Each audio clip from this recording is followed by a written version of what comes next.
What do you truly, sincerely want to tackle when you first get to Jefferson City? You've been there before, so I'll ask you, as a senator, what do you expect? What is your priority?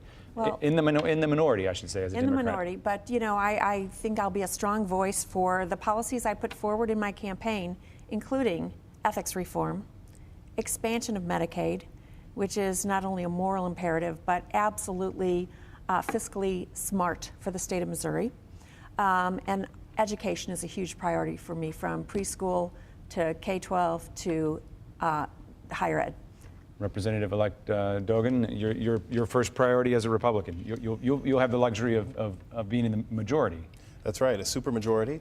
And I think what I campaigned on, some of the issues are some of the same ones that Republicans nationwide campaigned and won on, which are making government smaller, getting government out of our lives. I think we all share the philosophy that government is too big and too intrusive and butts into too many aspects of our lives. So we'd like to do that.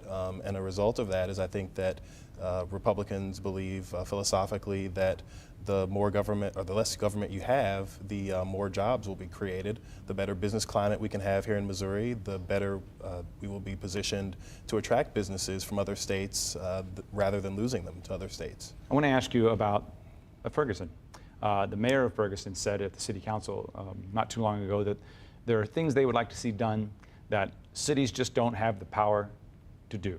They need state legislators. They need the state legislature to take on some challenges. Is there a role that Jeff City plays in Ferguson?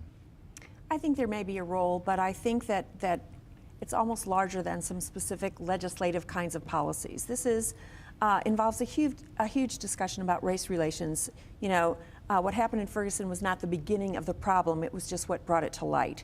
So I think that starting this commission and bringing people together to talk about race relations in Missouri and to see how we can go forward and how then certain legislative policies do play into that. I mean, I think it starts with things like education. And when we are underfunding education based on our own foundation formula, and we're not providing what is needed, particularly in districts that have high percentages of poverty rates, we are fueling those same fires of keeping people in lower income brackets together with a sense of hopelessness that they're not going to see a bright future because their education isn't there. The strong education that we feel we need for all students in the state isn't there. That's a basic starting point. So I think we're going to have very different opinions about how we go forward and how we move to overcome the division between the races that we see in as an outgrowth of Ferguson. Mr. Schmidt, I know this is something that's been on your mind because you sit on the Baldwin City Council,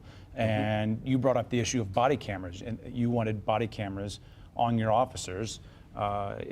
Specifically, should they be deployed to other parts of the county to deal with anything that may arise in the future.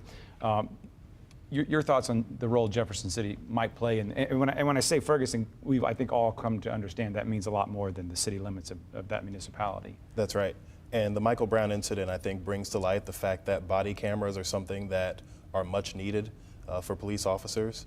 If the officer had a body camera, then all these questions about what really happened, I think, would be resolved. We could just say, go to the tape, instead of having different witness perspectives, and Mike Brown, of course, who cannot provide a perspective.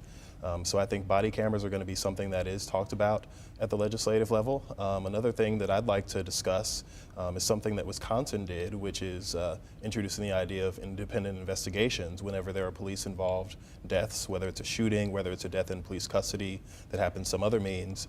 Wisconsin passed the first legislation in the country on that issue, requiring an independent commission. And I'd like for us to at least explore that avenue, because I think there's a lot of distrust out there of police's ability to investigate themselves in situations like this. So I'd like to restore some of that trust. You mentioned Medicaid expansion. Any chance of that actually happening? You rolled your eyes, so I'll have you go first. What comes to mind when I even utter that phrase? It's an issue that I think is part and parcel with Obamacare, which Missouri voters decisively rejected, which Republicans, a lot of us, campaigned against very specifically. And I think if you look at the outlook for expanding government in general, but with this program in particular, I think most Republicans would rather reform Medicaid the way it exists rather than expand it. Okay, any chance of reforming Medicaid? I think that's definitely something that will be looked at. most likely. I have my own ideas about that, which are still being fleshed out a little bit. I'm a freshman legislator, so I'm only going to have a limited impact on any of these issues, but that's something that I'd like to see happen.